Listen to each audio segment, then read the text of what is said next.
CGTN, China Global Television Network.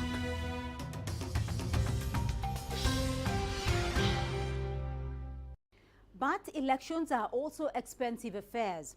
So what has been the cost to Kenya's economy at the domestic and regional level of the uncertainty that gripped the country ahead of and following the election? CGTN spoke to Julian's Amboko, research analyst at StratLink Africa, to find out. Julius, there was a lot of anxiety in the run-up during the elections and even after the elections.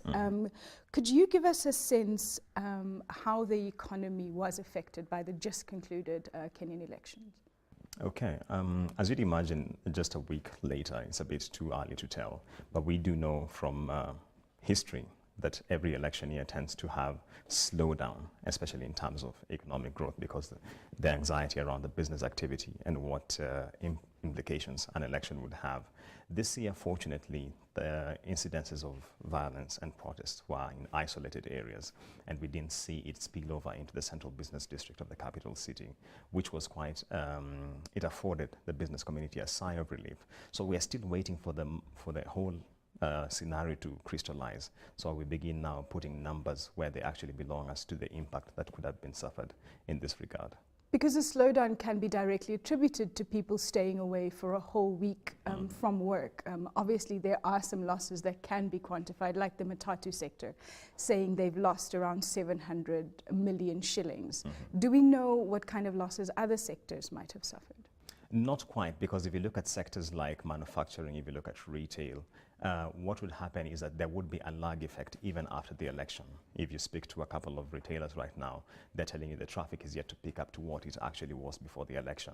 So what we're hoping for is a scenario whereby once this we conclude this month and going into September, and we have the Supreme Court ruling and we see how that goes, then we'll be able now to begin to get a clearer picture that is gives us an indication of the kind of hit we could have taken as an economy from the electoral cycle. So maybe let's talk about that Supreme Court challenge. How do you see investors reacting to Mr. Odinga's decision to take the outcome of the election to court? I think it was a welcome move. The entire business community viewed the decision as the right move to take, because there were really no alternatives apart from mass action. So the belief in institutions and the confidence that we could actually resolve this matter in the laid out constitutional procedure was a welcome move for the business community.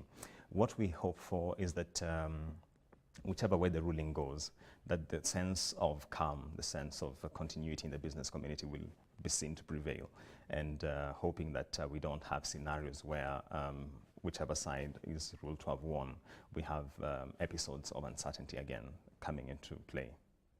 Earlier this week, we saw Mr. Odinga's call for a mass stay away largely ignored. Why do you think the business community took that route? Well, people have realities, economic realities, in the sense that even if a political situation is prevailing, you still have bills to pay at the end of the day. You still have a contractual agreement with your employer. And therefore, it was widely anticipated that the call notwithstanding, people would want to resume work. And there was actually a massive push for people to resume work, because businesses were beginning to take a hit in terms of volumes being driven. So it was expected that there would begin to be a resurgence of people getting back to work, and we were not surprised by the turn of events.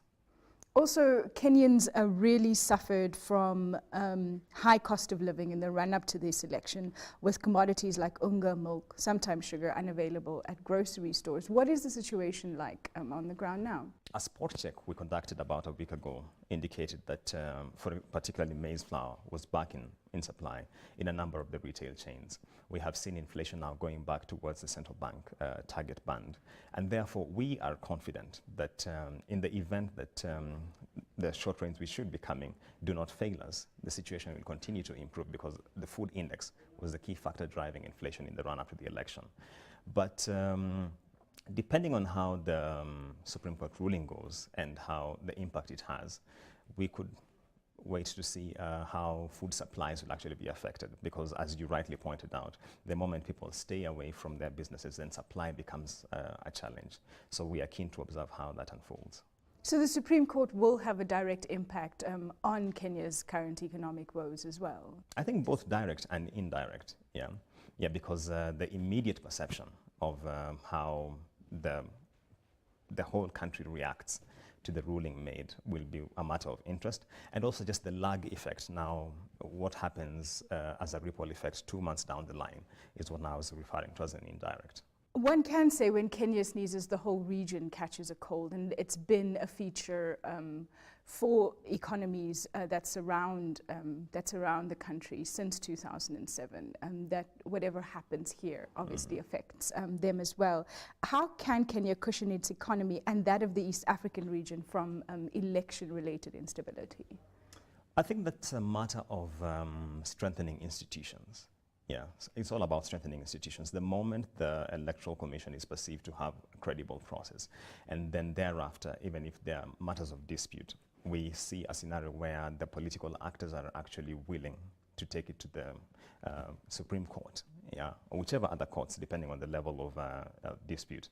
That alone gives that sense that this is a maturing democracy, whereby the political actors not only have confidence in the process, but actually believe justice will be delivered at the end of the day. So I think the more we do that, and we have seen a lot of effort going towards this end, right from the passing of the 2010 Constitution. In the run-up to this election, there was a lot of crossing of T's and dotting of I's on matters pertaining to the electoral law. So that in itself is what we believe will be the biggest and safest bet as far as cushioning this economy from volatility related to electoral cycles is concerned. Do you also think the business community is looking forward to a time that Kenya can run an election that doesn't take a week off work, but in fact just takes a day, for example, as you see in other economies? Absolutely. I think that is the target that everyone would be aspiring to. But we must appreciate that this is a process. And given the historical background that we have actually come a long way as far as the electoral process management is concerned.